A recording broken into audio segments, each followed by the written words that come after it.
in order to understand the explanation of the 8 verses of thought transformations. So it might be a little bit, more relaxed, I hope. So shall we start with a small motivation, setting up or doing a small meditation, setting up the motivation. I'm getting tired too, the wrong words coming out of my mouth. Sorry for that.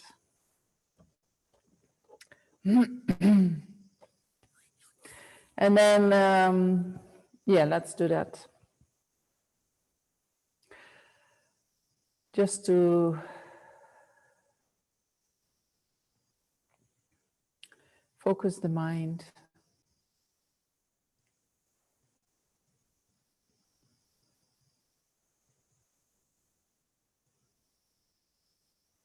So let the mind calm down. Bring your mind to your body.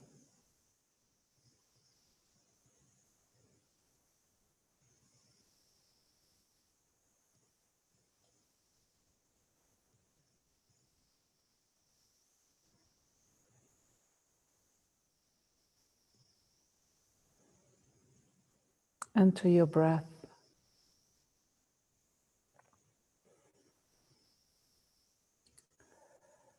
If you feel the need to take a few deep breaths, do so.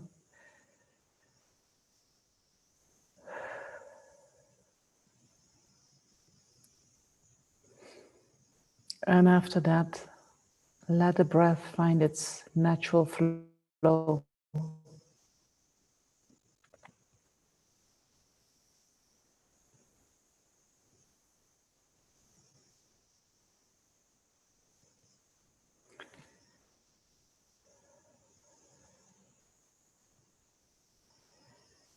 And then adjust your motivation.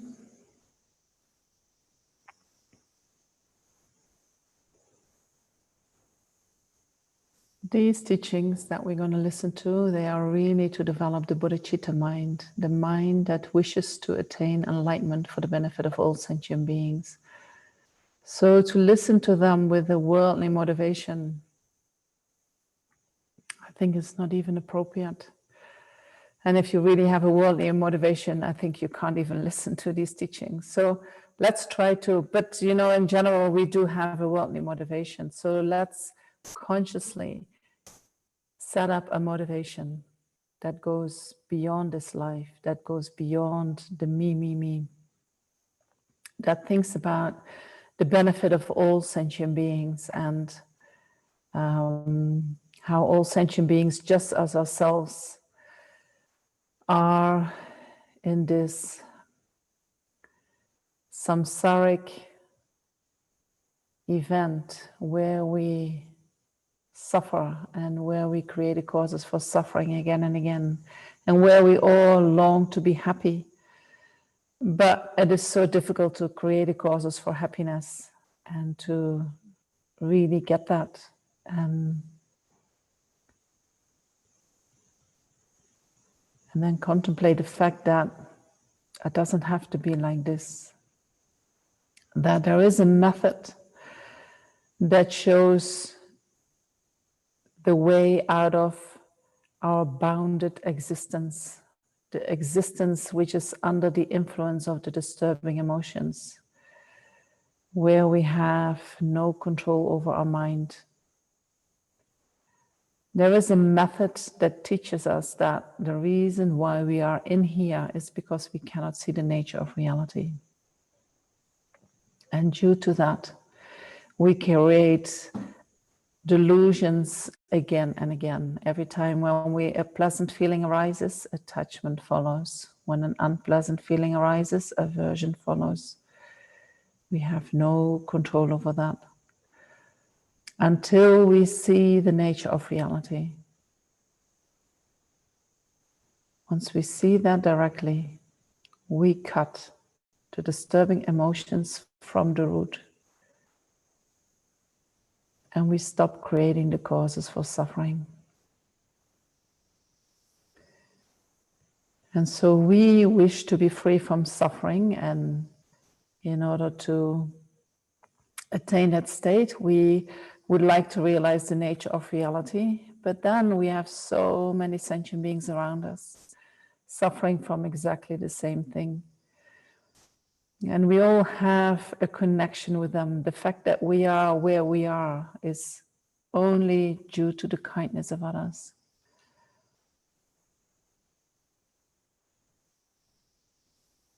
So it would be really selfish if we say, I'm just going to liberate myself from samsara and I do not care about anybody else.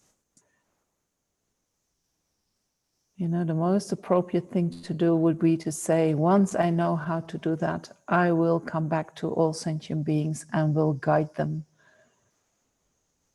Show them the way out of their suffering, show them the way to perfect happiness.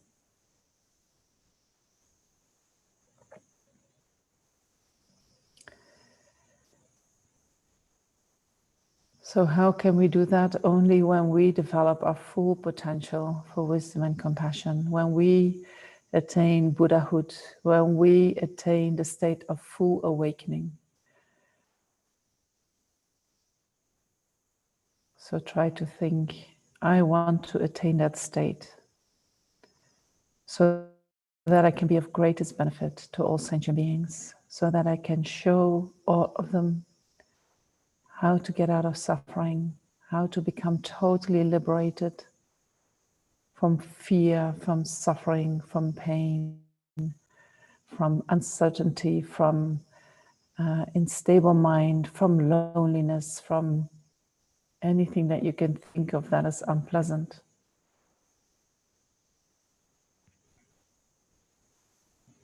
And so that they all achieve a state of perfect enlightenment.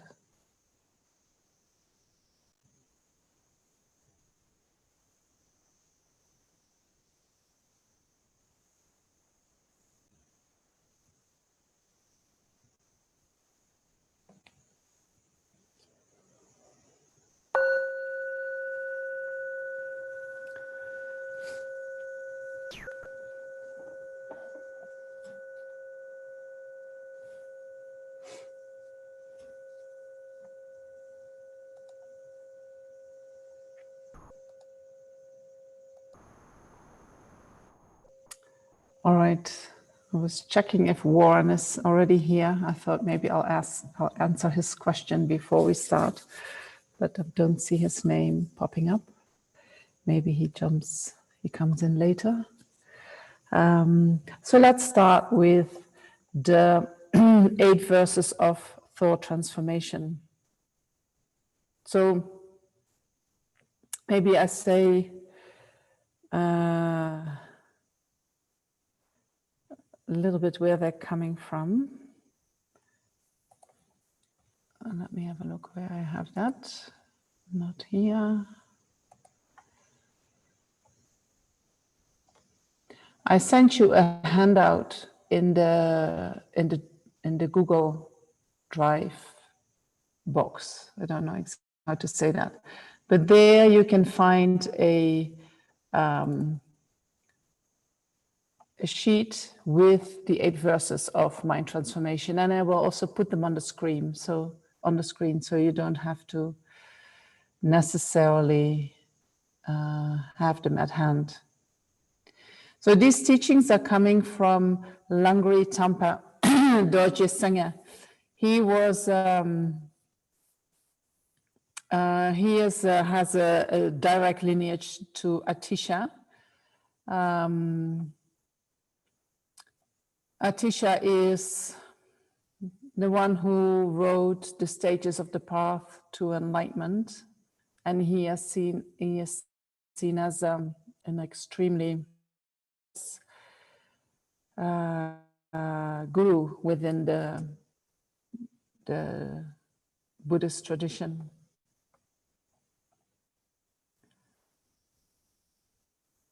So it is said that one night near his home village, evil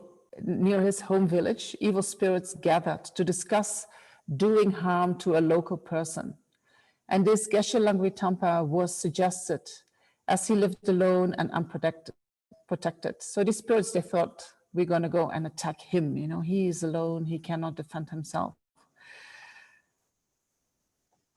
But then some of the spirit says, no, we're not going to do this, because this person, he is working for the sake of sentient beings all the time, including us. He's working for us all the time.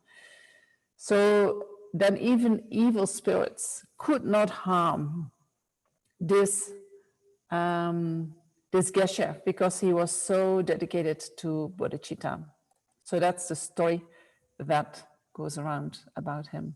So he wrote the 8 verses of Transforming the Mind. And I'm going to share you the screen to read the first one.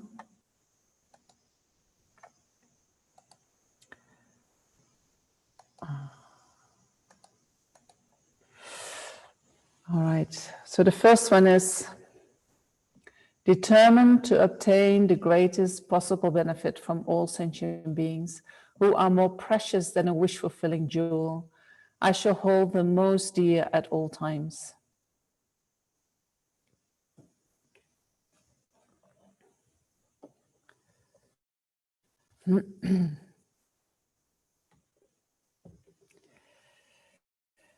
So what is a wish-fulfilling jewel? You know, in the West, we do not really talk about wish-fulfilling jewels, but in Tibet, or maybe in the East, they talk, it's more a mythical gem, you know, which has the capacity to give us whatever we want: a nice car, a lot of money, a nice house, you know, whatever we wish for. If we have a wish-fulfilling jewel, then we hold the jewel and we wish for it, and then we get it, you know. And so that wish-fulfilling jewel has a great potential to give us everything that we need. So how come sentient beings are more precious than a wish-fulfilling jewel? And I'll come back to you. How come they are more precious? And that is because a wish-fulfilling jewel can only give us the happiness of this life, but does not have the capacity to give us the happiness that is the happiness of liberation and enlightenment, the happiness that is free from obscurations. We do not, a wish-fulfilling jewel doesn't have the capacity to do so. And so if we look into what brings happiness to us?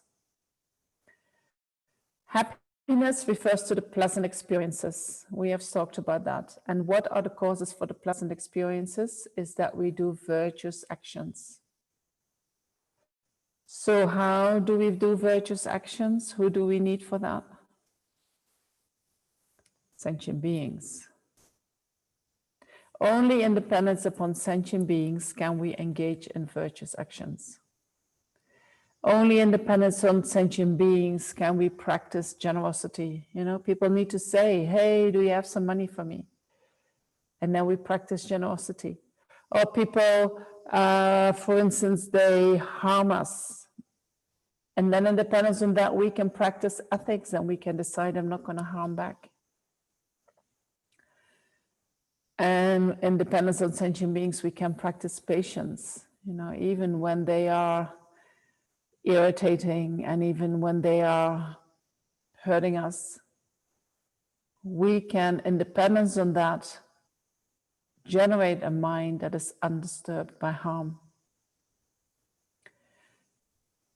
So sentient beings in that regard help us to develop our mind and help us to create the causes for happiness in future lives.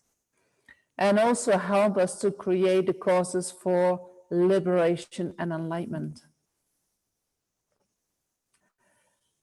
So they help us to create the causes for long-term happiness. And a wish-fulfilling jewel is not able to do something like that. And then we can also think about this life, you know, where is everything coming from? Whatever happiness we experience. You know, we sometimes feel that, well, I'm giving that to myself. If I want to experience something nice, I'll give that to myself. But where is it really coming from? You know, whatever we experience in this world is experience independence on this body. Where is the body coming from? Not from me, right? The body is not even mine. The body is coming from my mind. Independence on that, I experience pleasure. And then whatever skills I have, whatever I've learned that is going to help me to progress in this life. Who taught me that? You know, did I know all that when I arrived? Maybe I had imprints, but even if you have strong imprints, you still need someone who activates the imprints. Someone who teaches you the skills. You still have to learn it again in this body, in a new life. So your parents are the first one, and then you have your teachers at school, and then there may be friends that help you to do so. So whatever capacity we have depends upon our teachers, depends upon our parents, depends upon our friends.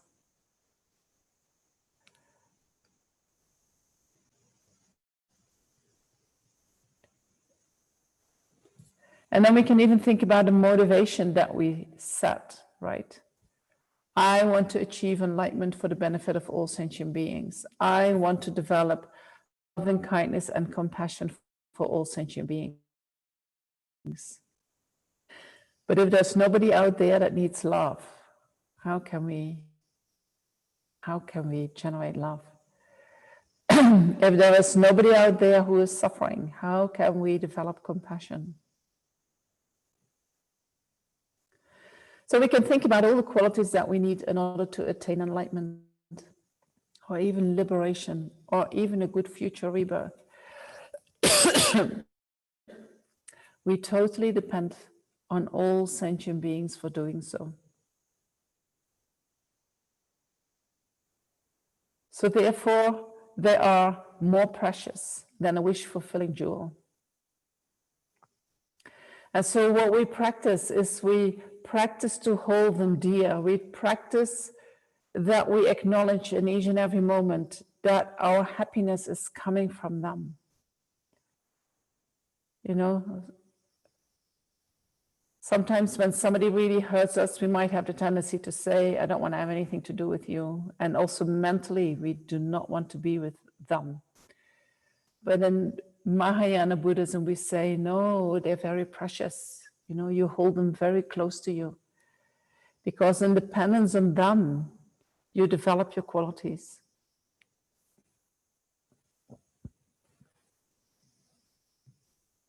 Sometimes it is also said, the Buddhas,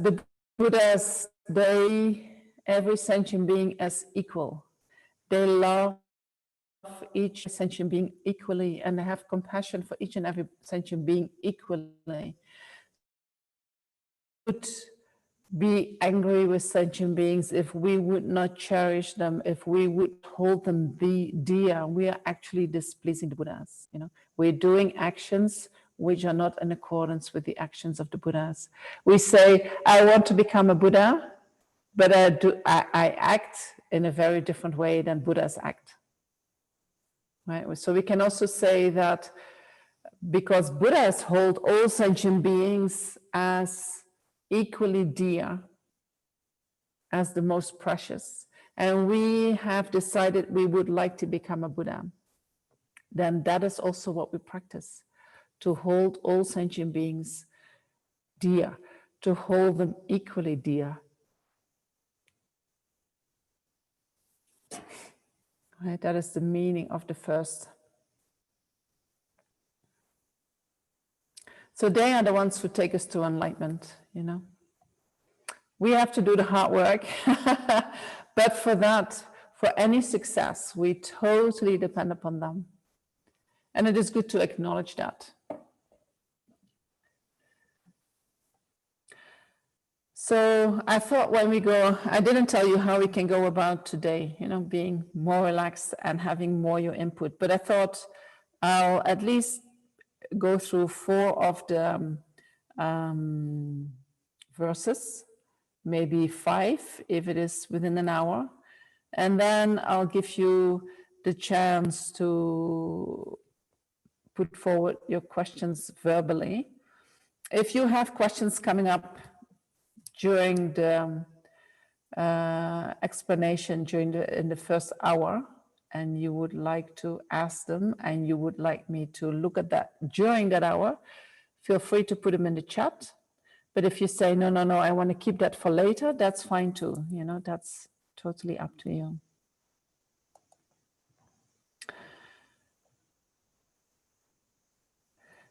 So in the last verse, we will talk about the ultimate nature of reality. Emil, you ask a question. Sorry, I always forget that you don't see the questions. So Emil, you ask a question related to ultimate reality, and I'm going to leave that to the last verse. You know, then I can explain that better. And then Preti asks a question and says, is there some selfishness then that we somehow want the sentient beings to continue to feel suffering so that we may continue to develop our own qualities of compassion? Well, it's not really that we say we want them to keep suffering, right? We say we want them to be free of suffering. And we do not have the illusion, somehow sentient beings suffer. Why do they suffer? Because they have created the causes for suffering, and they are surrounding us, right? There are so many sentient beings that suffer. We never have to be scared that they're going to be finished. Right? So they will always be there. So we're not going to wish for more suffering. We're not going to wish for more sentient beings to suffer. They are already there due to their own cause, due to their own actions. So I don't think we have to worry about that. That's just the situation as it is. We are living with so many suffering sentient beings. And we need to acknowledge our dependency upon them, and also for developing our positive qualities, we depend upon them, and they are in that situation of suffering. But we don't want to, we don't want to think anything of that, except that we wish them to be free of that.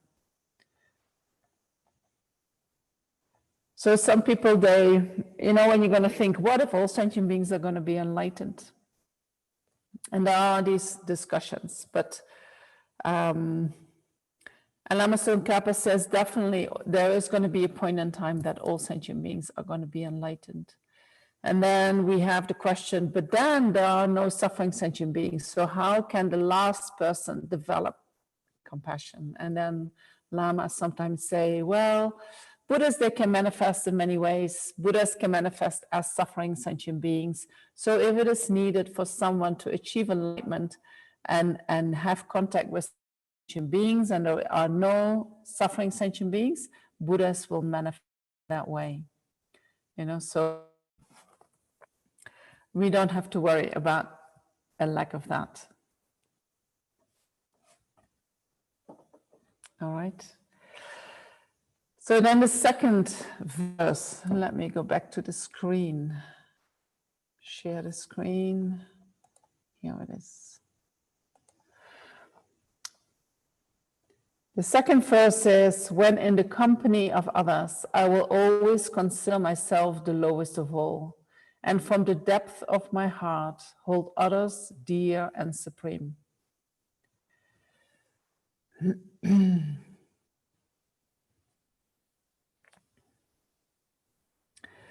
So in the first verse, we saw that other sentient beings are most important, are very precious and important. And here we say other sentient beings are more important than me. And then we can see that yesterday we spoke about the self-cherishing mind, which sees oneself as more important than others. And so we want to transform that mind. And one way of doing that is seeing yourself as the lowest of all. That is to give up your cherishing mind. holding others dear and supreme. And so what we try to do with that is that we like to overcome our pride. Pride is a puffed up image that we have of ourselves.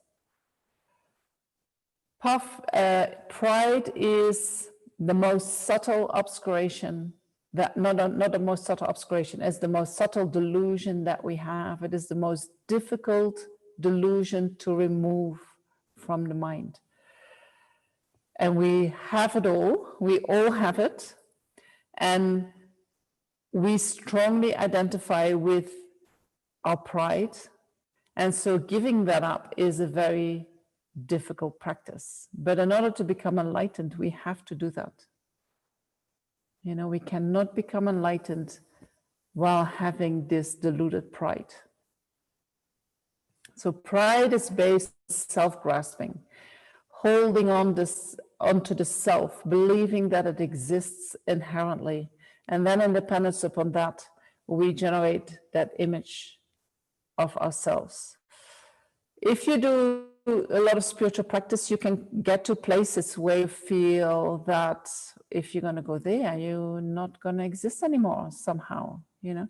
So that can mean that you are actually about to eliminate some of your pride that you feel so strongly attached to, that you identify so strongly with, that you feel, if I do not have that aspect, I do not exist. Have you ever had that? If you survive in a certain way, you know, with a certain image of yourself,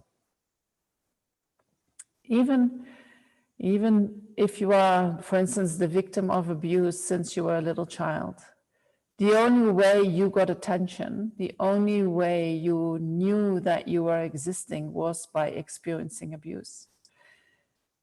Then stepping out of that and discovering yourself outside of the abuse can be very scary, you know, because who are you outside of that? You know what I'm talking about? So we have to let go of the pride. Pride means that we somehow have the feeling, or we think that the qualities that we have are more or bigger than they are in actuality. And when there is pride in the mind, we compare ourselves with others. You know, so we can compare ourselves with those that are higher than us. And I can think, for instance, yes, he's my teacher, but my qualities are almost the same as my teacher. You know, that is my inflated ego. Or I think from someone who has much more qualities than me, I think we have the same kind of qualities. Or we think of someone who has similar qualities than me, I have better qualities. So we compare to somebody else and we think we have more qualities than we have in actuality. And you maybe think, you know, I'm not like that. So I will tell you something what I found when they did some research. So when they do research and you talk about what is average and what is above average, right? In general, whatever they investigate, there is a kind of a curve, right? So the average is up here, and then there are people who are very below average and people who are above average. And these percentages is maybe 10-15% on each side. And all the rest of the people is average. And so they ask people whether they feel that they are, how they perform, you know, in, for instance, getting along with others. 80% of the students that they ask these questions say they can get along with others above average. So 85% believes that they are part of the 15%. And they did it with more, more research. There was one research, 94% of college faculty members think that they are better teachers than their colleagues. 94%, it's almost everyone, thinks I'm better than everybody else. Apparently also 90% of drivers think that they are more skilled than their road mates. So we do something weird in our mind, no? In relation to ourselves.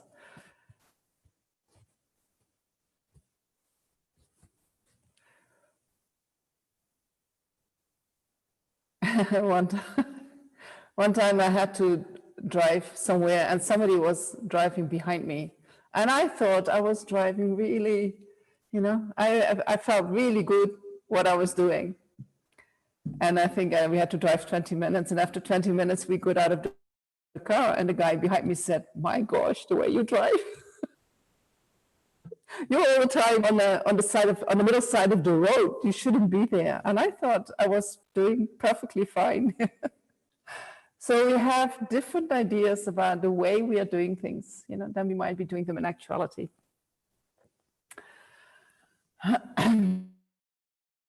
So that's pride.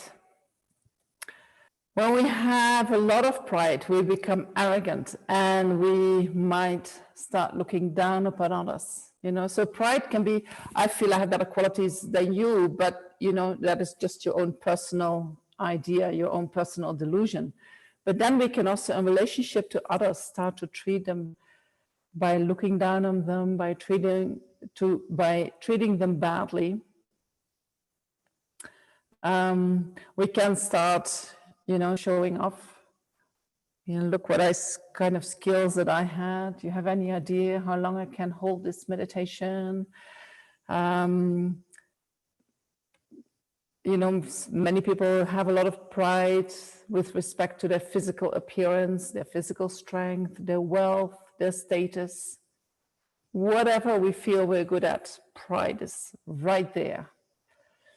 So pride compares to others. And pride is seen as the biggest hindrance to spiritual development. That's what really blocks us. They say, if you are, they say how pride can manifest is you are this meditator and you have studied and you are finally ready for your last retreat and you go up into the mountains. And while you're sitting there, you wonder what the people in the village are thinking about you. That's pride. That is what stops you from progressing on the path. When you have that kind of attitude, realizations cannot come, In order to really realize the nature of reality, the nature of things, we have to drop that overestimation of who we are. Sometimes it helps when you look at pictures of the whole, I don't know if you call it the universe, the galaxy, and you think, where is the planet Earth, so tiny. And then who are we on the planet Earth? So tiny.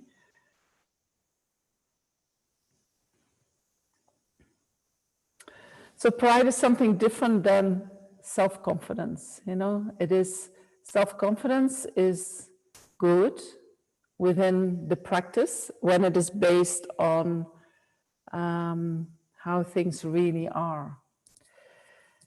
The lack of self-confidence, I think, often goes together with pride. When we have a lot of if we have a lack of self-confidence, somehow we can compensate that by believing that in actuality we are really good.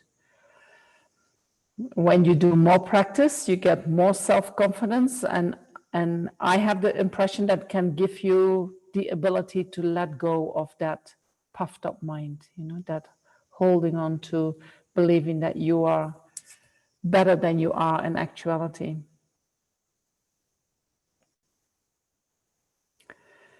pride also does is that it looks at other people's faults and mistakes. You know, that is also a way to hold up yourself. I'm so great because, you know, they have all these faults. They don't know how to do that, but I know how to do that. Well, they didn't really say it that well, but I'm much more, I have much more verbal capacity or whatever. So in Buddhism, we often say, do not look at others' faults. You know, that doesn't mean don't see others' faults, right? You can see them. And at some points, you can also address them if it is the right moment. But what we do in general is when we see faults in someone, we all the time think about these faults, right? It keeps us busy. So this is what we try to stop.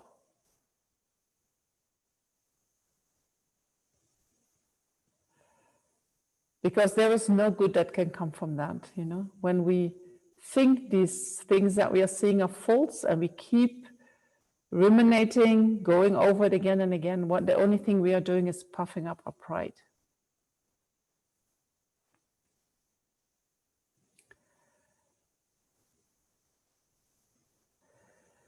So comparison between sentient beings, you know, that is really, if you want to fuel disturbing emotions, start comparing.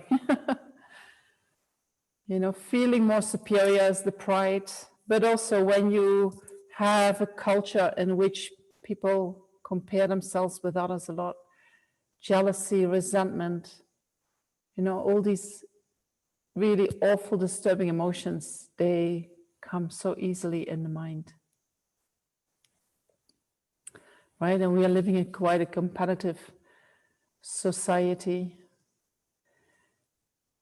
And so that doesn't help us to become better human beings. That doesn't help us to open up the heart and to connect and to communicate with each other.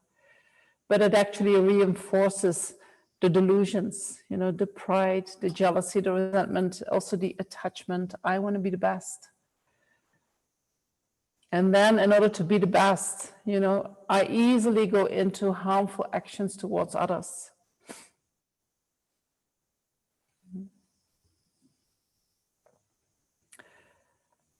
And even if we don't directly harm others, this deluded minds, you know, is very unhealthy for us. And it is also more difficult to engage in relationships when we do that.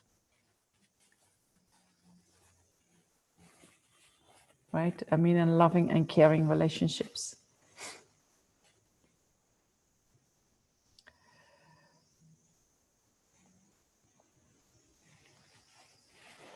So in Buddhism, we try to look at our own faults, you know, point out your own faults. Where are they? Hide your good qualities, but look at your own faults. So when you can see that you make mistakes, and when you can see that you're not perfect, and when you can see, you know, that you failed, or you can see, it makes you more humble. It makes you, I think you also need to be more at peace with all these imperfect aspects of yourself in order to see your faults. And that helps you to be more connected with your authentic energy, you know, to be what you are right now. So you can drop your facade, you can drop your mask of, I'm so wonderful, I'm so perfect. And so then you're more vulnerable, and then you connect with others from that place of vulnerability.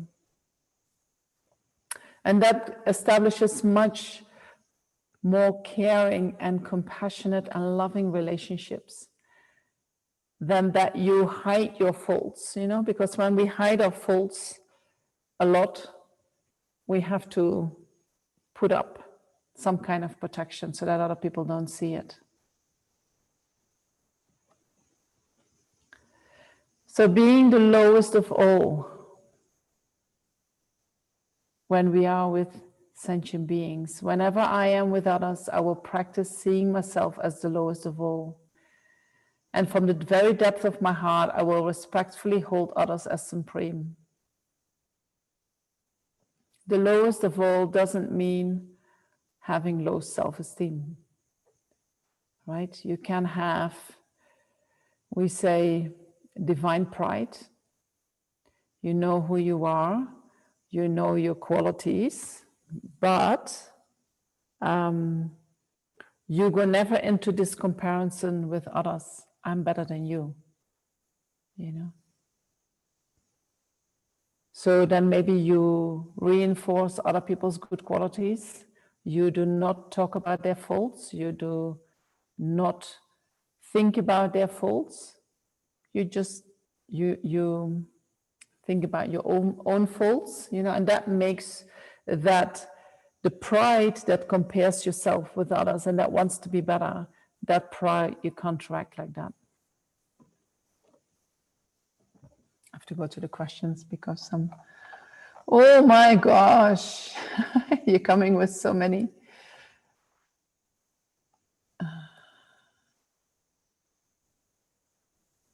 So I answered the pride versus self-confidence, I think, Andreas. Emilio asked the question, the self or sense of self or existence related to anger, rightful anger, pride, or other emotions. It's one of the biggest traps in a full self-created sense of self that feels scary to let behind. Is it why some texts talk about the mind needs to die? If that's also a teaching in the Buddhist context, could you expand on the right view? When we never say the mind must die. I mean, maybe that's a different tradition where they talk about the mind must die. I've never heard that within my tradition, but they do say, there is this one story where somebody has so much attachment to their parents, and then the Buddha tells them, kill your parents. And then it is explained that's what it actually means is you have to kill your attachment towards your parents. You have to let go of that. But I think the mind must die, if that is written in places, that can be related to what I explained, that when you let go, that sense of self, that strongly is connected to the delusions, but it is very important in who you feel that you are. When you let that go, you can have the feeling that you're dying. Yeah. Samya has a comment. The way we are educated in schools and also places emphasize. So we have this society, isn't it? We develop pride all the time due to the fact that we are educated to do so. It is, you need to be the best. You need to compare yourself with others. And yes, that is a very good place to build up your pride.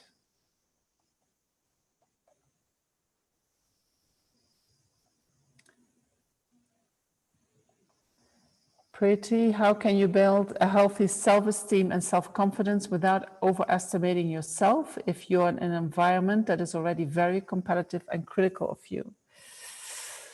That's very difficult.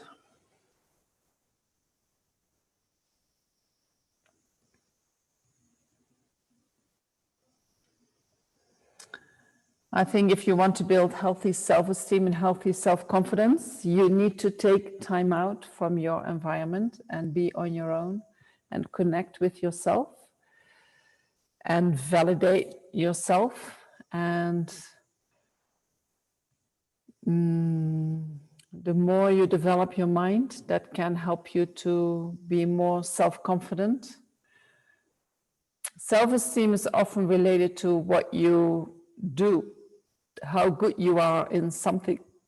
And it's not necessarily related to comparing yourself with others, but it is related to skills.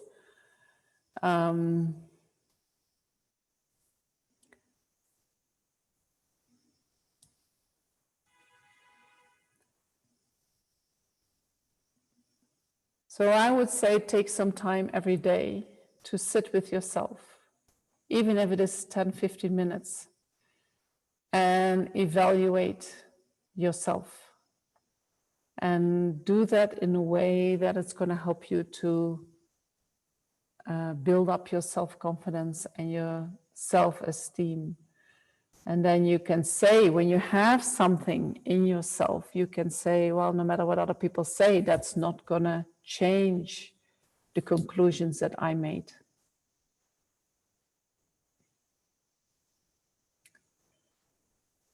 I don't know if that's helpful.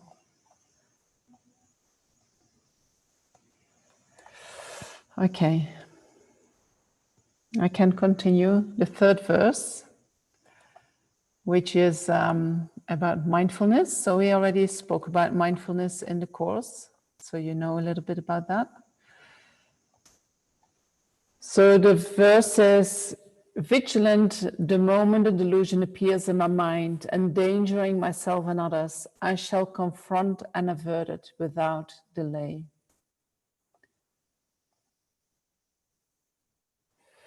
So this refers to the practice of mindfulness, right? Being in the present moment, observing what is going on in the mind. And when we see that delusions arise, we are right onto them, applying the antidote, recognizing them first for who they are. You know, oh, this is anger, this is attachment, this is jealousy, that is pride. If I keep following these delusions, if I keep feeding into them, I will disturb, my mind will get disturbed. I will start saying things that I'm going to regret. I'm going to do things that might hurt others. And whatever that is, it's going to hurt myself too. So how can I stop myself? Right? So the more mindfulness we have, the easier it is to really react, or not react. It's almost reacting, but to get in really quick in order to stop what is surfacing in the mind. And so you need to see that it is important to do so, that if we do not stop ourselves, we create a lot of trouble in the present moment for ourselves. The mind is disturbed, we engage in actions that we regret later, then we can make a lot of problems for other people. And then in the long term, you know, we have a lot of imprints in the mind that can ripen in suffering again. And besides that, we create a habit of reacting in this way, you know, so the more we let it go, the stronger the habit becomes. And then we have to work even harder to change such a mind.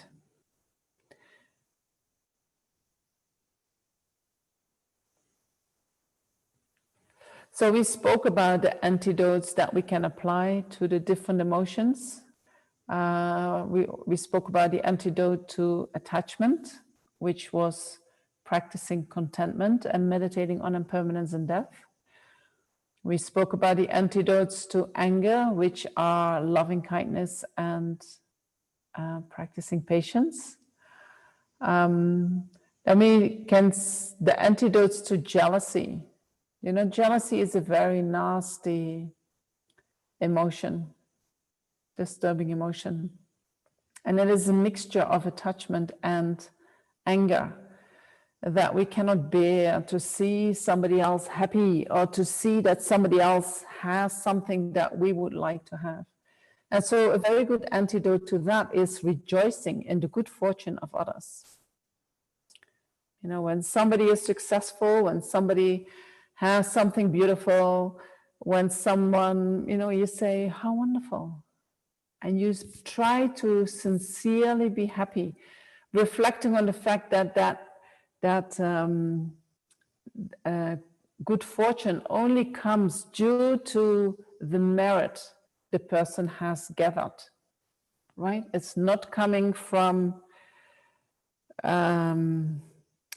well, they pushed me aside and that's the reason why they got it and not me.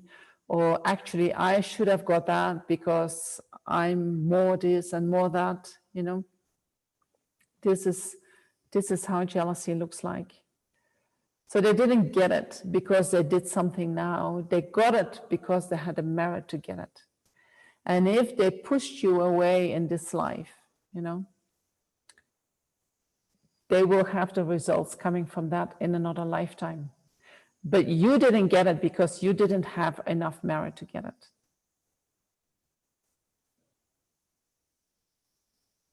So that's how we try to change the thinking, right? With jealousy. And then we have pride, and an antidote to pride is, you know, practicing being the lowest of all, what we just talked about.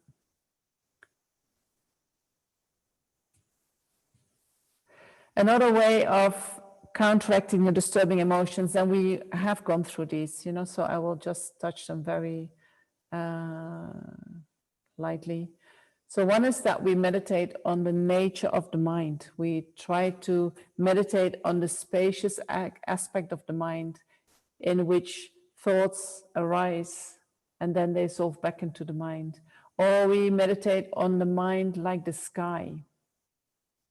And we see whatever disturbing emotion arises as the clouds arising in the sky.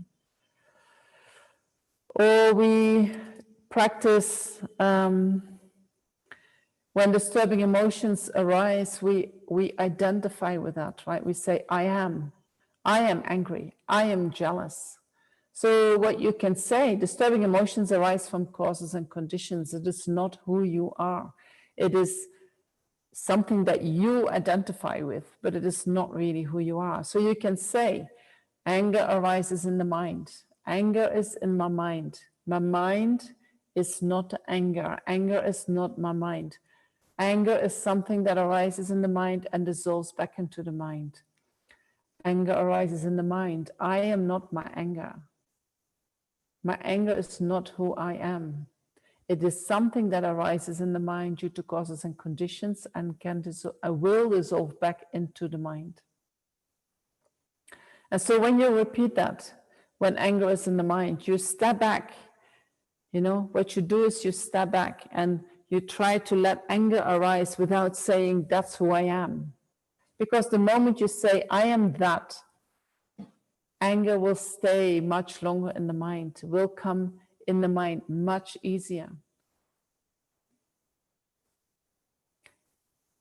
Anger is an emotion that will come in our mind as long as we haven't achieved high levels of concentration. Anger will keep arising in the mind when causes and conditions for that arise. Which means that when we get in a situation where our anger gets really triggered, the anger will come. That's our condition. That doesn't make us bad people. That doesn't make us angry people. That is just an aspect of mind that we all have. All of us. No one is free of that, you know? And that gets triggered when the causes and conditions arise.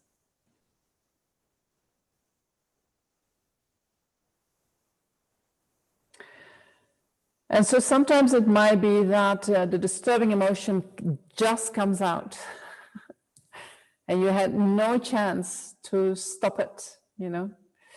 And so you scream at somebody, or I don't know what you all do when you're very angry. So then what you do, you try to hold it as much as you can, right? Do some damage control. And then when you have some time, sit down and sit with whatever is arising in the mind. You know, anger is a reaction to pain. Jealousy is also a reaction to pain. But there is also deluded ideas that are there. So you need to sit with that pain, and then you have to try to apply healthy ideas, ideas that are in accordance with reality, ideas that help you to process the feelings, but at the same time, do not reinforce them, do not create any mental construct in your mind that is that you're gonna suffer from in the long term.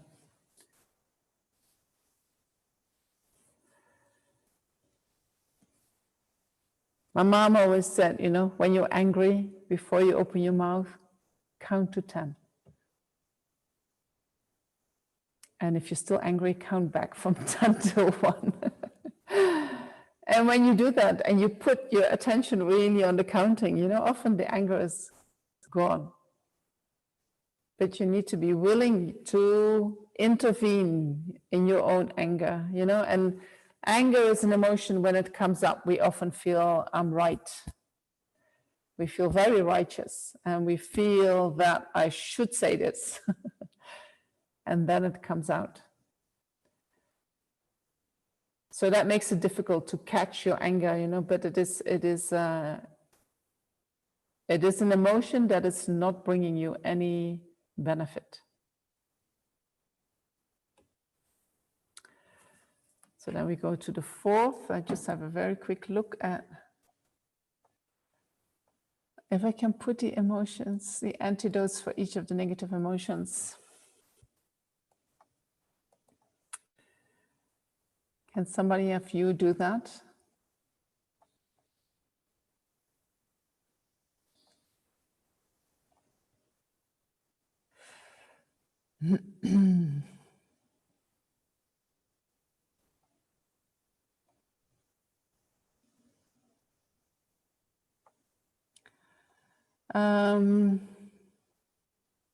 Let me go to the screen.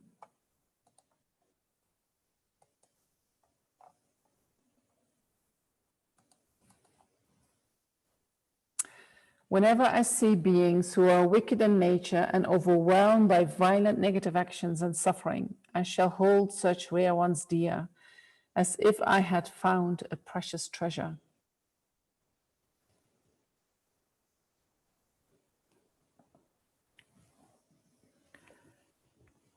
So there are different types of difficult people, right? There are those who have a kind of bad nature, who are corrupt, who you know, use all kinds of tools in order to find their personal gain. And I think they are bad just due to their greed, right? And that greed makes that you engage in all kinds of actions that are negative. And then there are those who are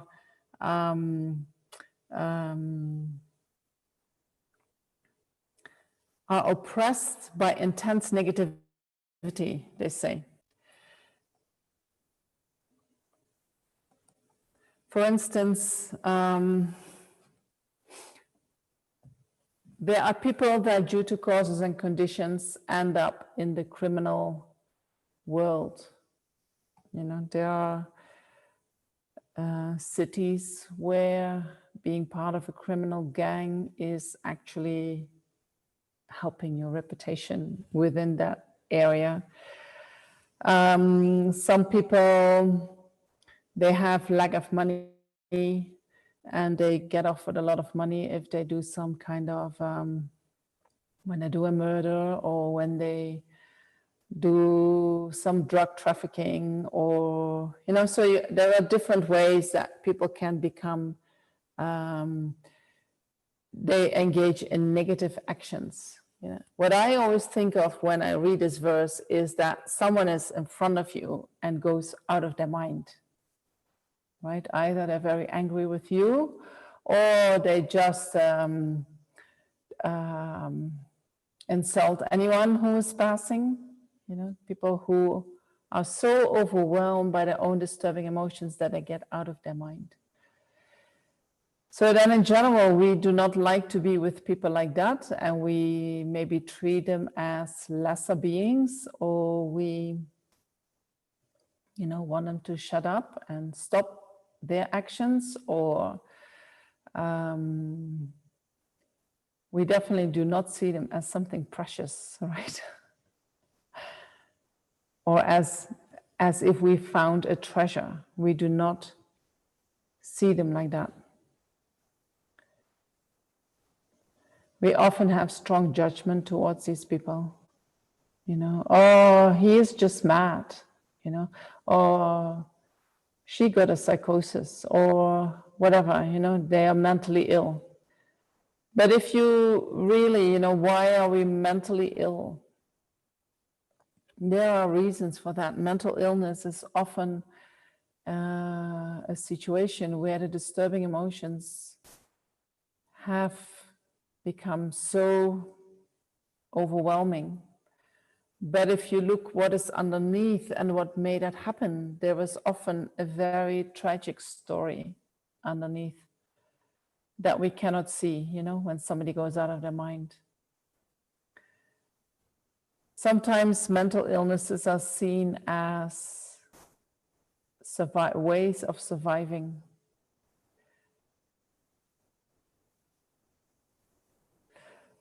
Also, when there are people who get, sometimes they have these outbursts of anger. Anger is always coming from a suffering that they are carrying inside. And they can't hold it anymore, and then it comes out in the form of anger.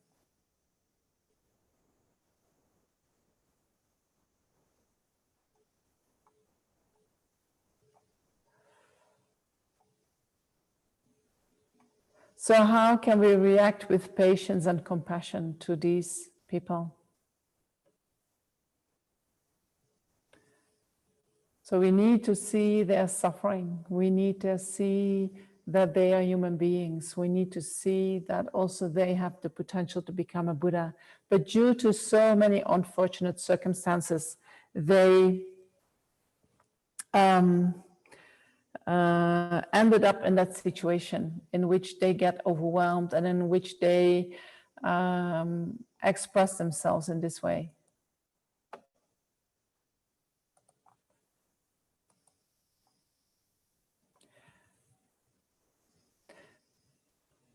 So that's a challenge, isn't it? Keeping your heart open for the wicked ones.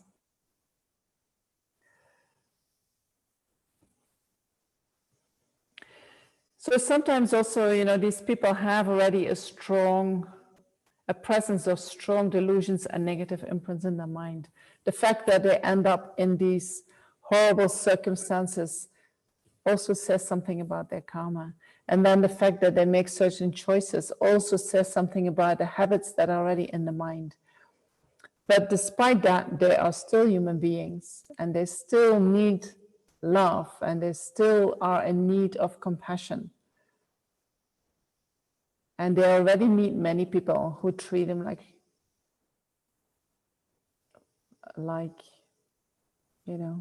they're dirt. So if we can do a practice that we can stay calm when we meet these people, and that we have the heart open, and it doesn't mean that we become a doormat and they can do whatever they want with us. You can still be firm and you can still set your boundaries, but somehow you do not say, I do not want to be with people like that. Can be an excellent way to practice, to generate qualities in these difficult situations. If you can do that, can you imagine you can use these qualities in any situation? They become much easier. They surface much easier if we have the capacity to be with wicked beings and still hold that compassion, have the heart open, be patient, be there for them.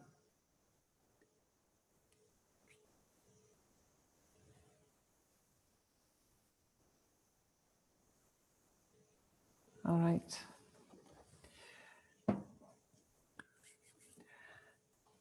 Emilio says, the challenge in that situation, keep your heart open with wicked beings, is that you get hurt more. Well, that depends, you know.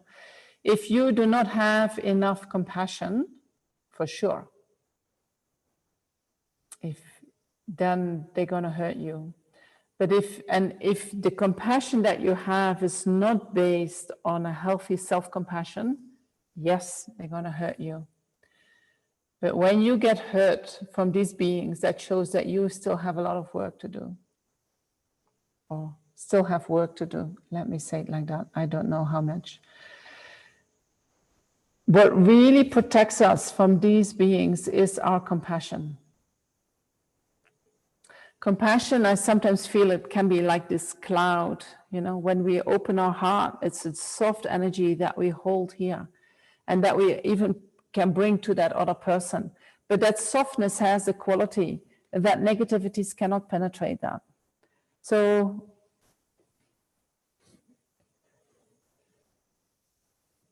compassion is the real protector.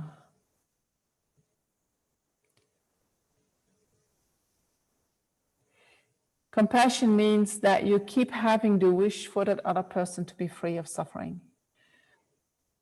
That you do not want to harm that person. When we keep generating that mind, you know, just as the Geshe Langri Tampa, who wrote these verses, at a certain point, even evil spirits, they cannot harm us anymore because they see, well, this person is just working for the benefit of others. So you need to develop that attitude more and get more confidence in that, more confidence, more confidence. That is what really is going to protect you. And then slowly, slowly, you let go of the protection that you are holding up.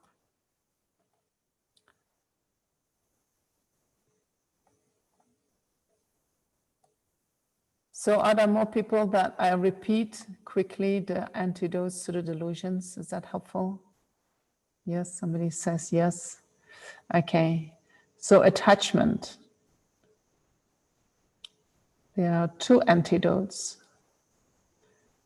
Two main antidotes, right? There are a lot of general antidotes that we spoke about, and but the main antidotes to attachment is contentment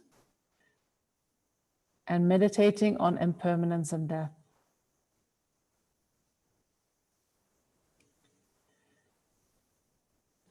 Then the two main antidotes are patience and loving kindness.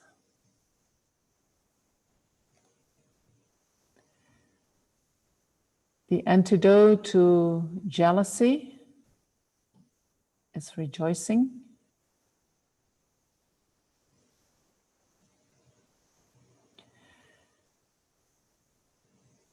And the antidote to pride is humility.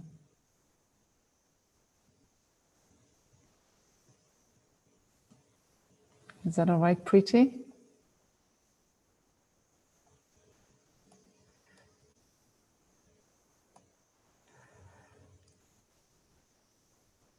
Now Warren is here. Yes, I saw that Warren was here.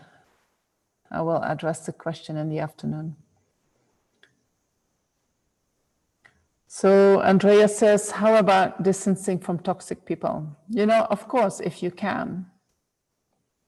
It is totally all right to separate yourself from them, especially if you have grown up with people like that, if you have developed the habit to be with them, if you cannot set healthy boundaries, if you do let them use you as a doormat, you know, then it can be very good to separate yourself for a certain amount of time from these people in order to heal yourself and maybe learn some skills.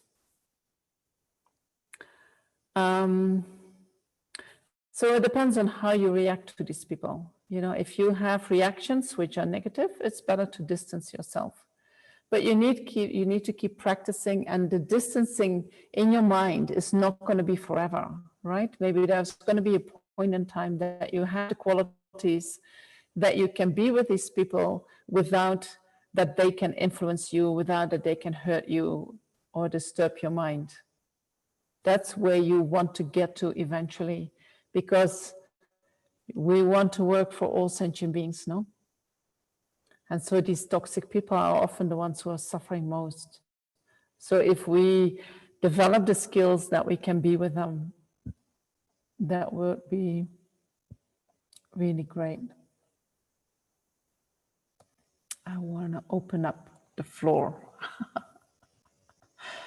Is there anyone? So what we're going to do, is there anyone who would like to ask a question, or let's start with that, ask a question. If you want to ask a question, there is on the bar on the bottom of the screen, there is an icon that says reactions, and you can clap. Is it where we do that, Philippa, or put up the thumb? Is that this one? No, Venerable, those are different. It's there should be a raise hand button either in the participant section, or if they're on a device on the three dots, there's a raise hand button. Because the clapping and the thumbs up, they just stay for a very short time. So raise hand. Okay, so I don't have that. I don't have that one. No, because you're co-host. You're not one of the participants. Okay. So sorry, I'm giving you the wrong information. So who would like to ask a question? Please hit the raise hand button. I cannot see all the videos of the participants. So we have already Osteas with one. Okay. With his hand up, so I'll start with him. Okay, he can ask the question. Yeah, give him. Hello. Hello. And so just give me 1 second. Give me 1 second. So I'm going to ask everyone who can speak to keep the questions short, sweet, to the topic, you know, so that we really keep the energy of talking about the verses of mind transformation, that we really keep our focus on that. Okay, sorry, you can go. Hello. I want to ask, we all know that difficult people can help us develop ourselves in a practice like patience, compassion, love, but how to develop courage to face those people when they abuse you or blame you or show anger or negative emotion towards you, how to develop courage to face those people, to face that kind of situations. Because we all intellectually know that those situations is like a wish-fulfilling jewel for us, like a treasure. Yes. But how to develop courage for that? Yes. How do we develop the courage to be with people who abuse us? And so that depends a little bit on how far you are with your mind, right? And how you came into the world, and in which period of time that you have abused that. So when you are born in a situation where, with, for instance, abusive parents, you cannot say to the child, just have courage in order to face your situation. You know, that would be very unfair. Some children, they might be born with some courage, and then they have the courage to stand up, while other children, they go totally in their fear, and they do not know how to get out of that.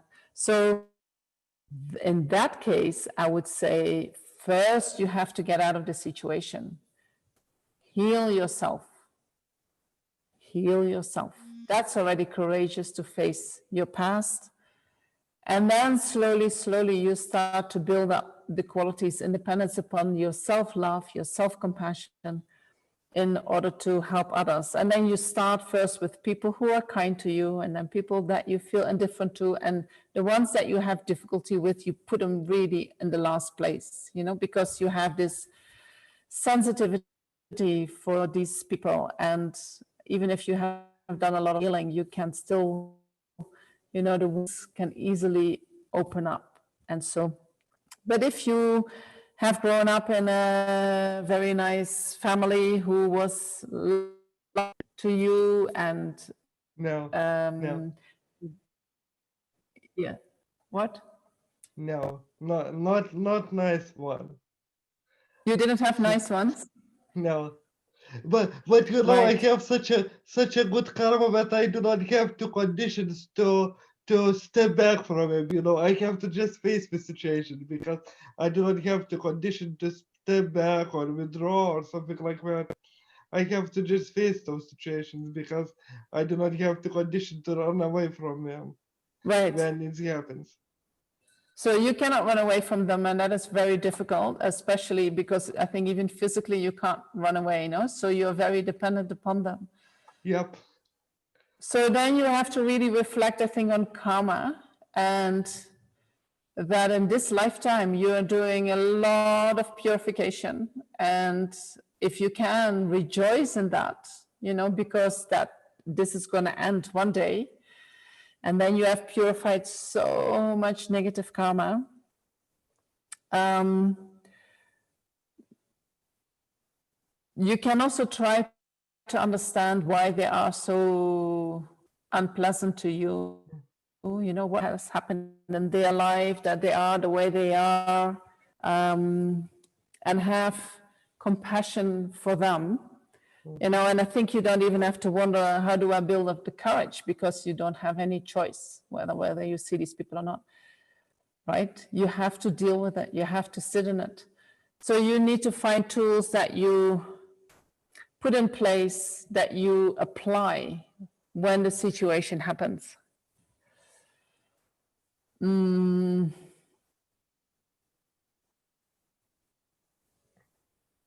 Yes, I think when, you know, after we will speak one time, and we will talk about that more if you want. Thank you. All right. Okay. Thank you. Okay. Thank you for your question. I'm raising a hand, says Subo. Okay. Not on the list, but okay. Let's meet you. Very good. Subo. Okay, thank you so much for the opportunity. I was trying to raise the hand, but I couldn't. I will ask I forgot my main question, unfortunately, because I didn't write it down. It came up last night. But one simple one is, I want to do good to others, which is the 10 virtues.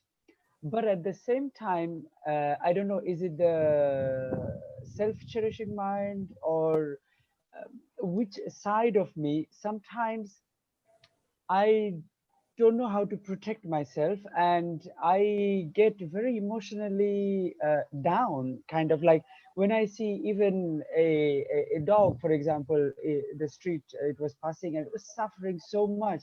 So I just wanted to stop my scooter and help or something, but I just couldn't because I had to carry on. But it stayed in my mind, and it really distracted me the whole evening, that I couldn't do anything. And I don't have a good heart. Those thoughts come, which is basically, on one side, what I'm trying to say is, one side I want to do those virtuous actions, but on the other hand, I have to protect myself, which is, I think, which you were saying about which part was it? I can't remember which terminology. Was it the self-cherishing mind or something, which is like, we need to protect ourselves also? And can you tell us a bit, like help me a bit, when I want to do a lot for others, but at the same time, what I can remind myself that I need to take care of myself as well. Are you getting overwhelmed by suffering? Are you overwhelmed? Yes. And then this is what I hear, right? Yes, by other people's suffering. Yes, very much. Yes. Okay, let me see if I can say something about that. You know, being overwhelmed by the suffering. You know, I think the basis for developing a compassionate heart is that we know the suffering, right? We know the suffering. And if you see other beings suffer and you get overwhelmed by that, I think that shows that you have a great empathic capacity that somehow feels the suffering of these beings in your own body and mind. And then you cannot act upon that. You maybe wish to do something, but you do not have the capacity to do so. Yeah. Right? So,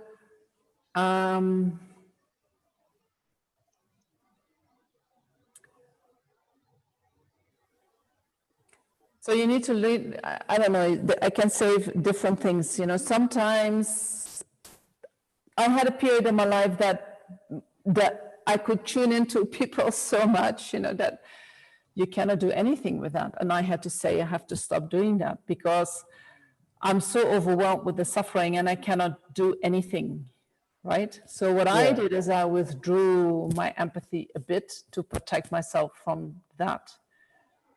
I don't know if that was skillful. I do not know if I should pass that on, but for me, it did work at that time. Then what also sometimes makes us feel overwhelmed is that we do not know what to do, or we feel we don't have the capacity to do so, you know, and then we just get into this helpless state and we just keep sitting with these emotions that we are feeling. So it can be helpful that you just use your mind and that you say things like, I really wish that animal or that sentient being to be free from all their suffering. And I want to work having the capacity that I can be there to help them, right? So you make aspirational prayers, right? This sometimes helps to get out of the, I cannot do anything. You can do something. You can make the prayers. And the fact that you made that connection with that animal means, you know, in Buddhism, we say then when we have a connection with the sentient beings, the prayers actually help. So you can give your merit towards that prayer so that that animal can find relief from their suffering. And then you can also contemplate karma, you know, in the sense that even the Buddha, you know, had fully developed his mind, he couldn't help all sentient beings, right? Because there is a lot needed to be helped. You also need something coming from the other side. And when the karma is not there, then no matter what qualities you have, you cannot help sentient beings. And somehow you have to find peace with that reality. You know, it is not, we do not have that, we don't even have the potential to, when we fully develop all our qualities, to help. We say, you know, we have the qualities to help each and every sentient being, but then also something is needed from the side of sentient beings. Because when the Buddha, in the time that he lived, he could not touch each and every sentient being. And there were many people who said, he's an idiot, you know, he doesn't know what he's talking about. He is saying that there is no self. And, you know, there were many people who had no faith in the Buddha. But that depends upon the karma of the people. And so when the Buddha started teaching, he said, I cannot purify your negativities. I can also not, how do you say that? I cannot transfer my realizations into you. And there was another one. And then eventually said, the only thing I can do is to teach you the truth. And so when you see suffering sentient beings, it is not all up to you, you know? That they have to face their karma, because it happens with Not me. they have to face their karma. Not they have to face their karma. I'm not saying that they have to face their karma. That sounds like they have to go through the suffering, but they might not have the karma to be helped. You know, if you feel I cannot do that, they don't have the karma to be helped by you at that point in time. And that is not your full responsibility. Right. Right? Okay, I understand. It is not that when there are many people who are hungry in the world, we have a responsibility to care and to help where we can, you know, but it is not all up to us. from or not birthright, all up to also me? something it's not all up to you. No. Up to me alone. Right. No. Right. Yeah. We Because say it I'm happens. prepared to do things, but the causes and conditions are not just coming from your side. Right. Yes, I understand. Yeah. That. Okay. Yeah, I think it's helpful. Thank you. Because it happens to me. Very short is when I see very elderly people, so helpless, very little money, and like almost like dying, and I can't help all of them. But No. it does distract me when I come back to work. My mind will be like, oh, maybe I could do this, or maybe I could do that, maybe, you know, and it just, yeah, it does overwhelm me, distract me. But yeah, Yes. one thing is that I can work on it now to build Yes. something bigger for them or similar people. Yes, and you can still wish them happiness now, you know, that you wish them By to be free of all that suffering. that I connected with them. Okay. Yes, yes. That's Okay. helpful. Okay. Okay. Thank you so much. You're welcome.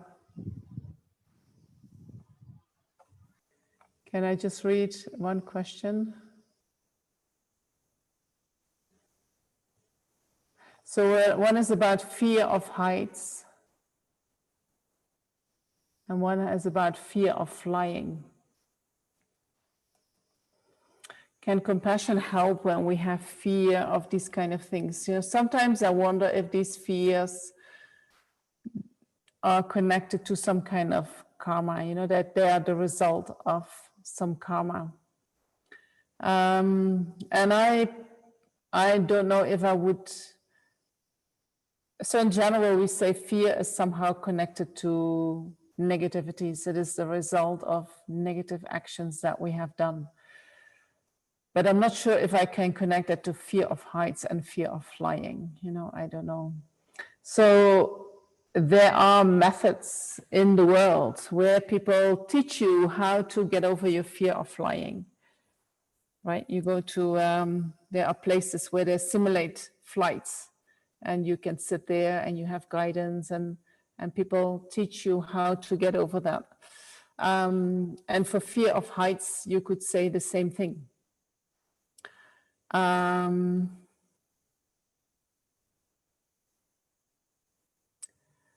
think in general, when we develop our qualities more and more, these fears become less, you know. Then at the same time, I see fear always as a good opportunity to see my self-grasping mind. You know, when I fly, there was always something like, this could be the last time, you know, the self is there. And then I meditate on how the self exists and how the self doesn't exist. And I also do a lot of mantras, and I visualize that I go all over the plane and that all beings in the plane are safe. And I pray that all these beings don't have the karma to die, so that I also don't have the karma to die. And somehow it helps, you know, it's like it becomes less and less. But I would use it as a expression, seeing the self, you know, there is a self, and then use it to meditate on how the self doesn't exist.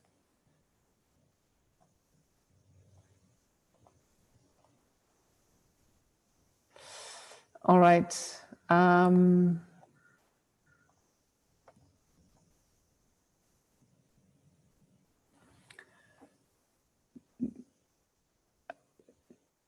Shall I give one more person the opportunity to speak?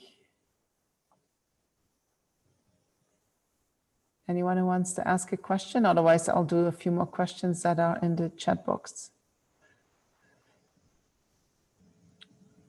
So Koshi said, can you explain the concept of a bodhisattva? So bodhisattvas are those beings who wish to work for the benefit of others. And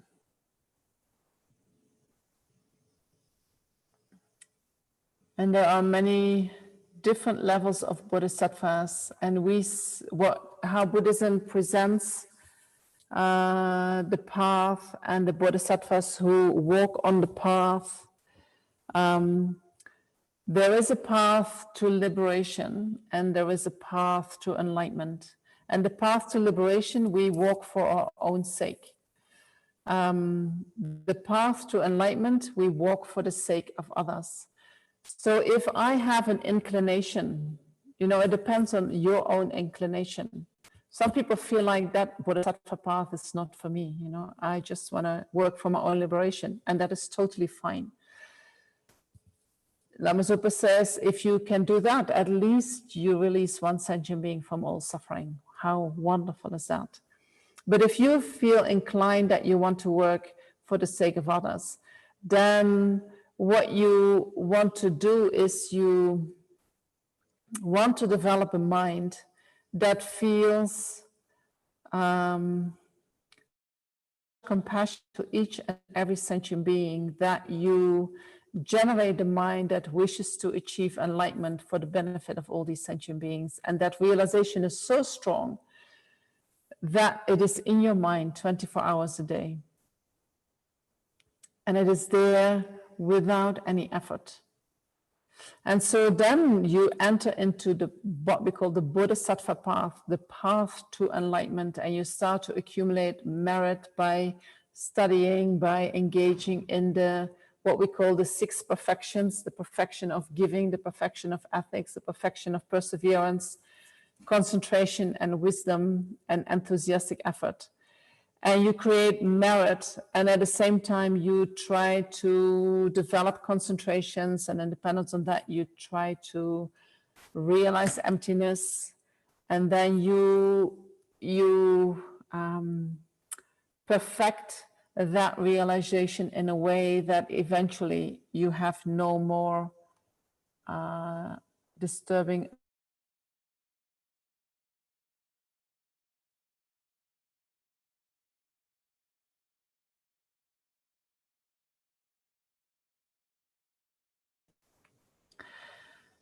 So the Bodhisattva is on that way, you know, working for the benefit of sentient beings 24 hours a day without any effort. So we are aspiring Bodhisattvas. We would like to get to that place at a certain point in time. And so we engage in similar practices. We try to develop similar types of mind. But we are still learning how to do that properly. So we haven't entered the path yet.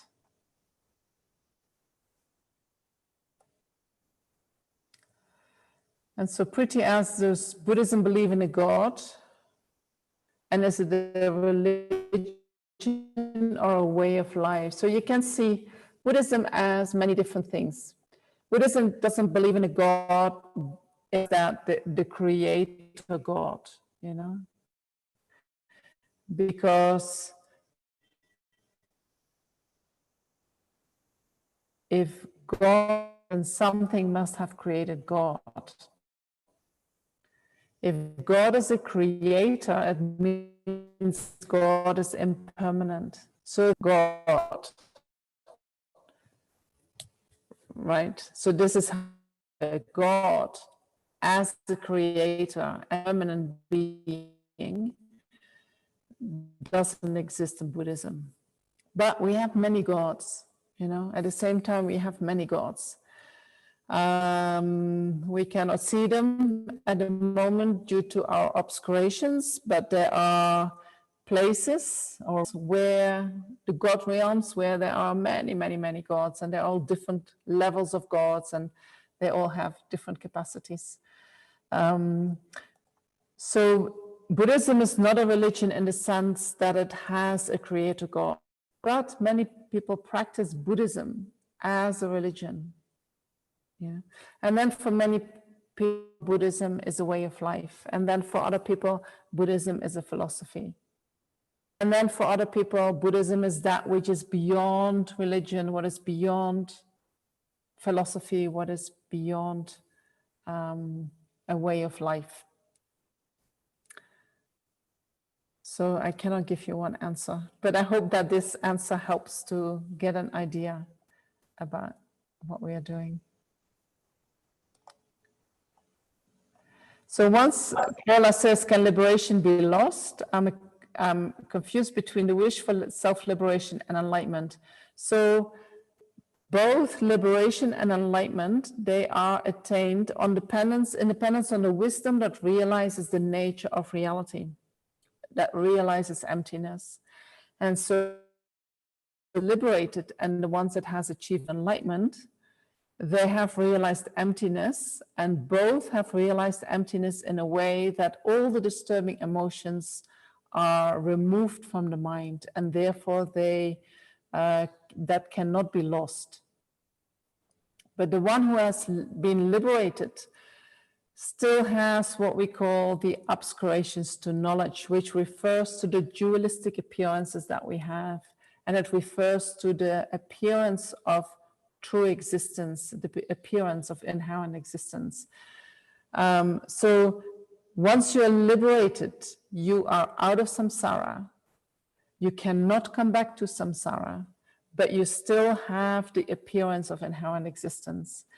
And when you are enlightened, due to your compassion, that merit gives your realization of emptiness so much power that you remove all the knowledge obscurations and you can see directly the true truth, conventional truth and ultimate truth.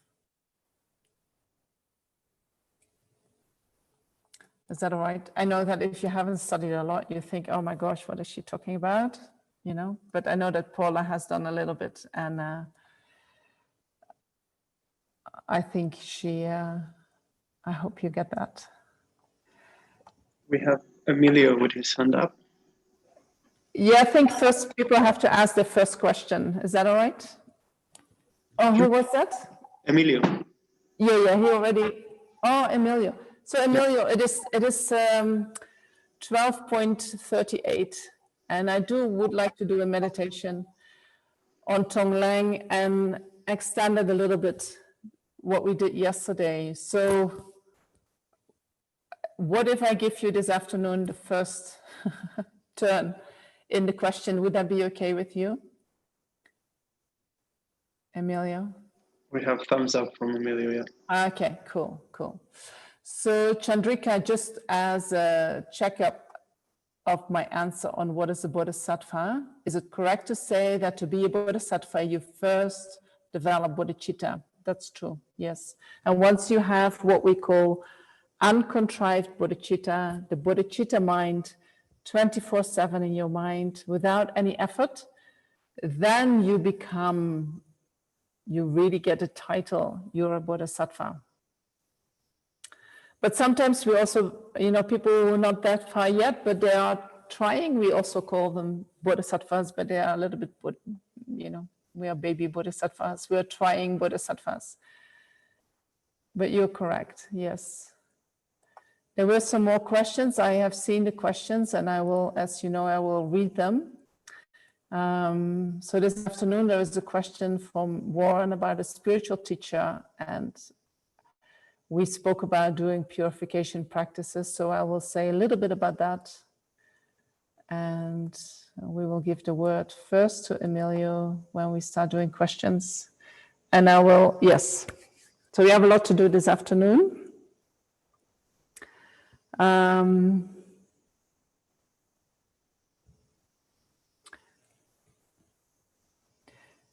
So when we talk about the 8 verses of thought transformation, what we really try to do is try to generate that mind of a bodhisattva. Try to generate the mind that is willing to work for the benefit of all sentient beings. And that mind is willing to take upon oneself all the suffering that arises due to interacting with other sentient beings. So we're not blaming anyone. We are not trying to hurt back anyone, but when hurt arises, when delusions arise, we take it upon ourselves to deal with that and not to put it upon others. And as a matter of fact, what we're going to do is that is the main thing that we are trying to do, not to harm any sentient beings, but whatever arises in our mind to deal with that.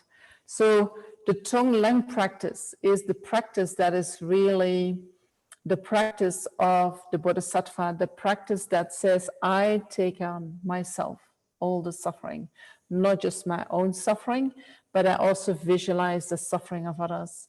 And maybe, Subo, you can also do that, you know, when you see suffering sentient beings and you cannot do anything. Do Tonglang practice, take on their suffering, you know, as far as you can. Don't let it overwhelm you, because that's not helpful. But sometimes when you do it, you feel like, at least I can do something. I'm not totally powerless with respect to their suffering. So we'll do the Tonglang, and we'll start the same as yesterday with using our own problem, just to get you get courage from doing Tonglang, taking on the problems. So we first do with ourselves, and then we'll move towards other sentient beings. And also that gives courage, you know, if we can take it on, we get courage and self-confidence.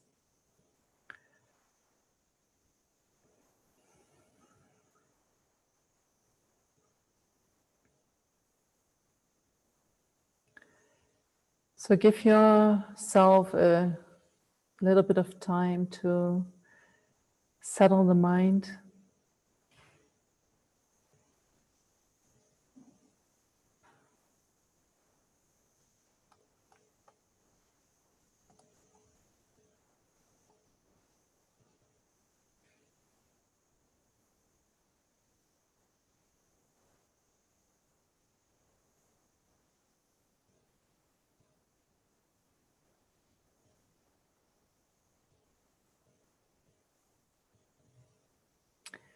And you can do that by focusing on your body and focusing on your breath.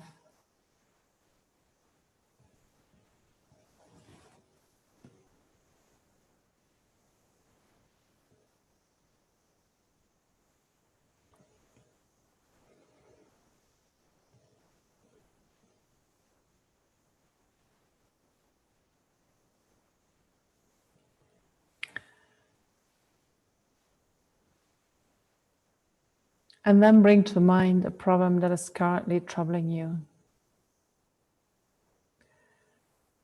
And so take a problem that is not too big, that you feel that you are willing to face and you're willing to practice in relation to that. You feel confident that you can do that.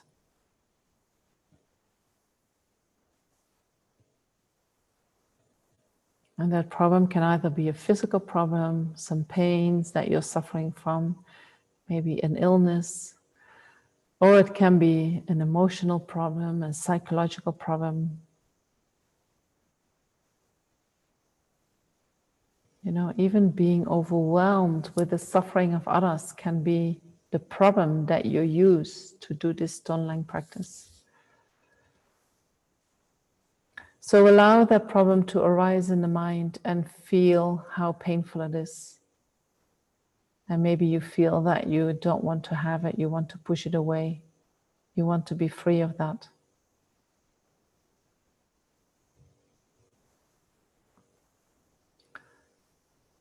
Talk kindly to yourself.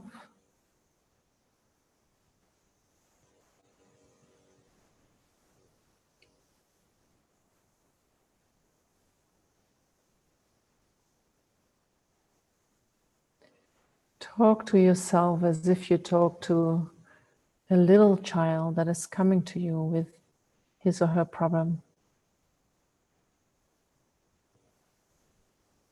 And while you listen, let go of your resistance to having this problem.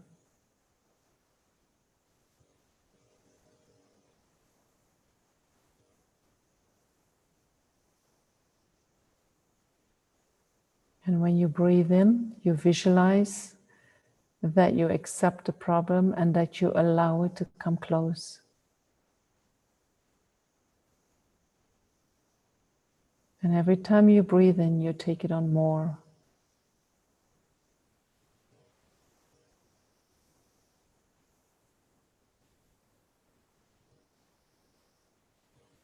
until you feel it is my responsibility to take that problem.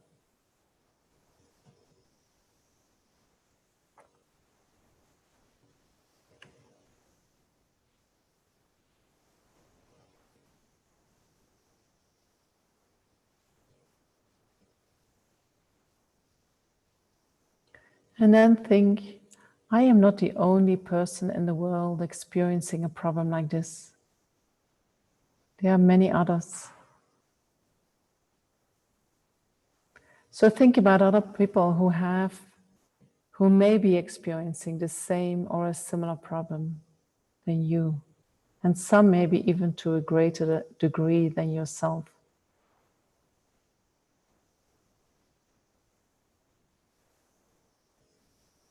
And then, by generating compassion, think and feel how wonderful it would be if all those people could be free from their suffering.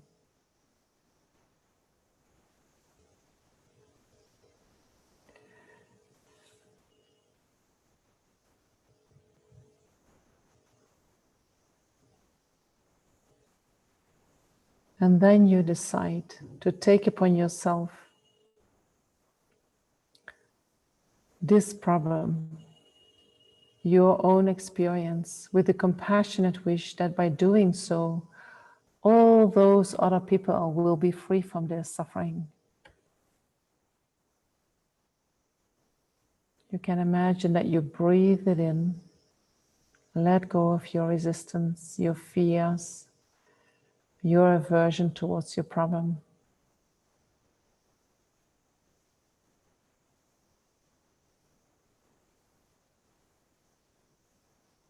And allow your mind to rest in a gentle, peaceful acceptance of it.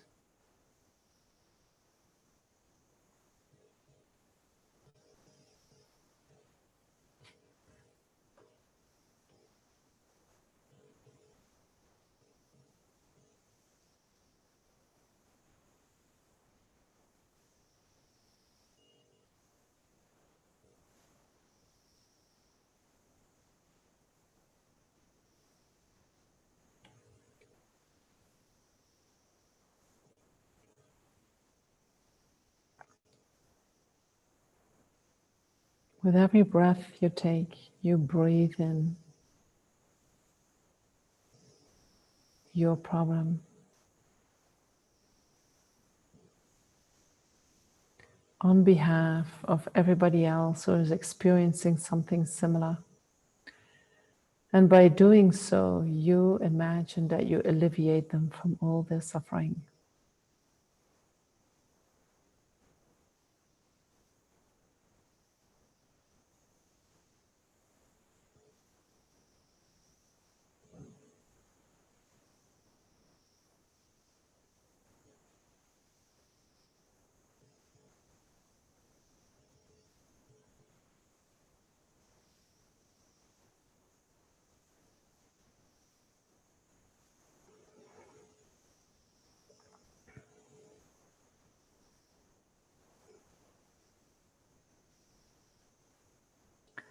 And then we can do this Tonglen for another person's problem.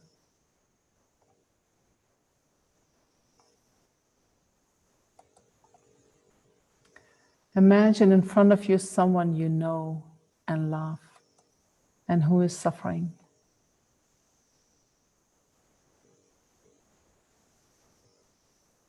Put yourself in their situation and try to really feel the suffering they are experiencing and how they wish to be free of it.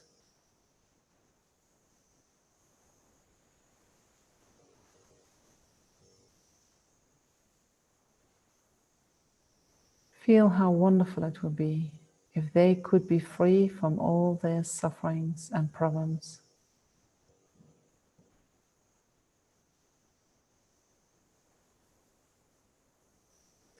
And then generate the courage to take their suffering upon yourself.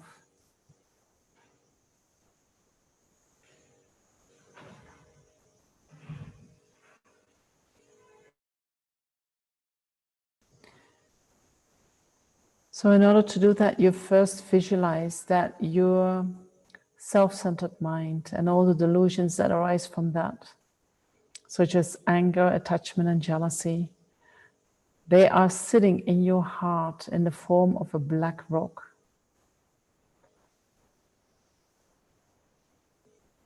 And you visualize your loved one suffering in the form of thick, dark smoke floating out of their body. And when you inhale, you imagine that you take this dark smoke of suffering into yourself, into your heart, and it absorbs into the rock of your self-centeredness and then destroys that rock. And you can imagine that that rock splits open and light is coming from your heart. The suffering and the rock, they disappear due to that light.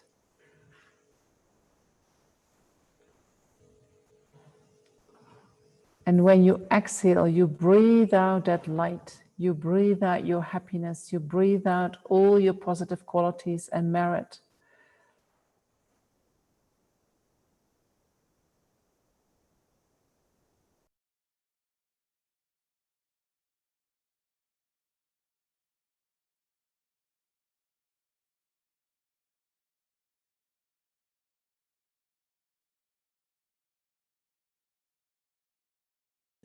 Anything they need and wish for.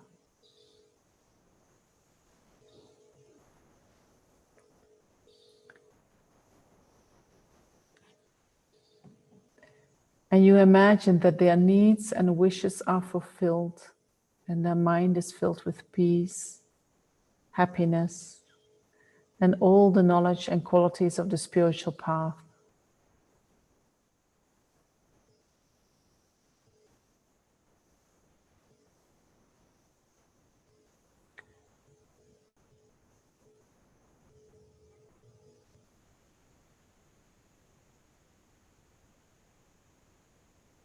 You see your loved one in front of you. You see their problems and they wish to be free of these problems.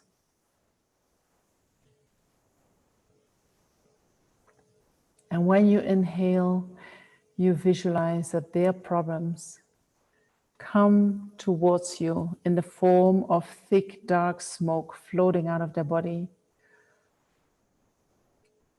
And due to your inhalation, you absorb that dark smoke into your heart, where it destroys the rock of your self-centered mind, and with that also all the delusions that arise from that. And that rock bursts open, and from it comes light,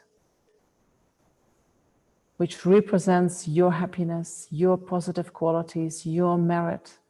And that light, you exhale that out towards the person that you love, and it transforms in whatever that person needs, whatever brings joy and peace to their mind.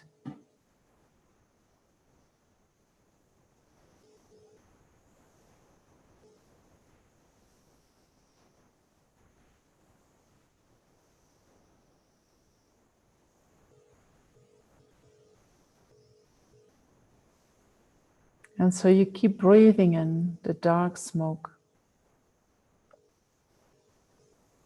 until you feel that their problem has completely gone.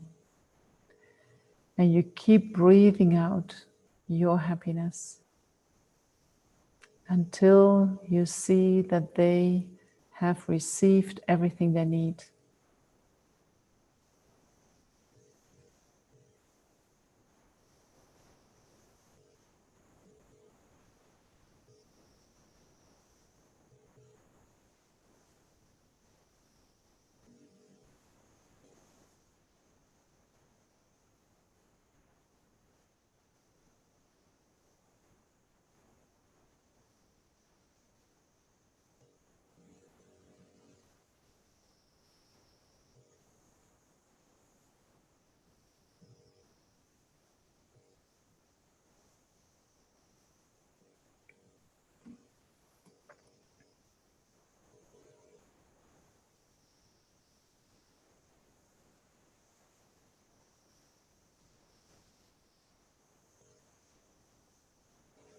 And then when you feel comfortable doing this practice, you can try to do that on the rhythm of your breath. Breathing in dark smoke, breathing out bright light.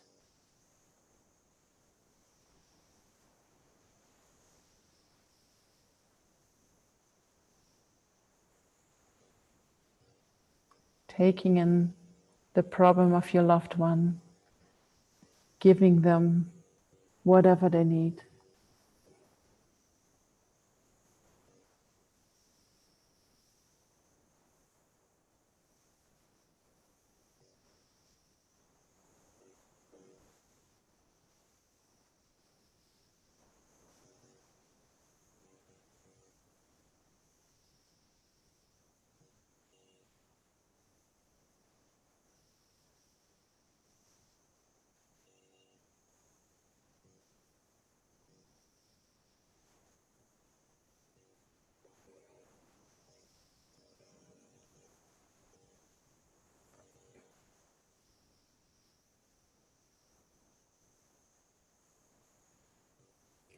And you visualize that the loved one in front of you is so relieved. Even if you have not been able to take on the whole problem, maybe you need to do some more practice on this, but already they feel so much better. And you can see that their face is relieved. You can see them smiling at you. And you think, wow, how wonderful that I am able to help my loved one in this way.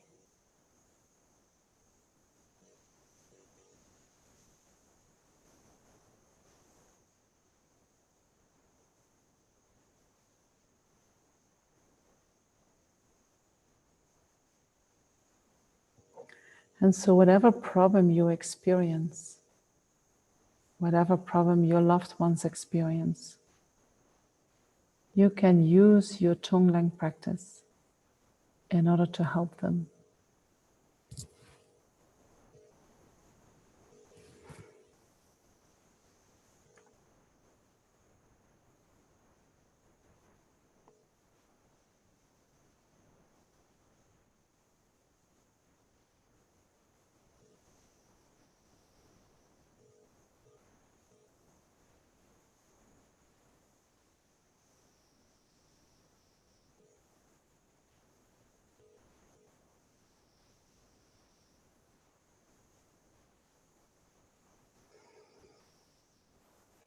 And then we can bring this meditation to a conclusion. And with that also this session for this morning, by collecting all the positive energy that we have gathered by listening, reflecting, but questioning, meditating.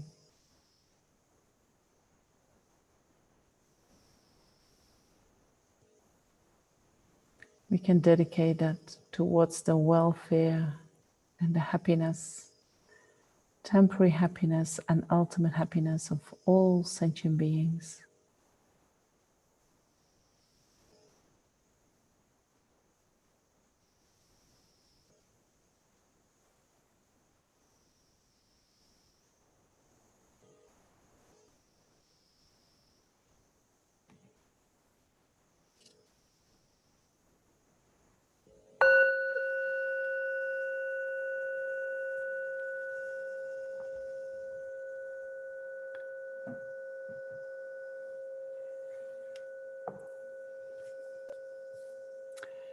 And we will continue this to be continued this afternoon, 5 o'clock Indian time, which is in 4 hours. And I hope to see you all then at the same place, same time, not same time, 5 o'clock.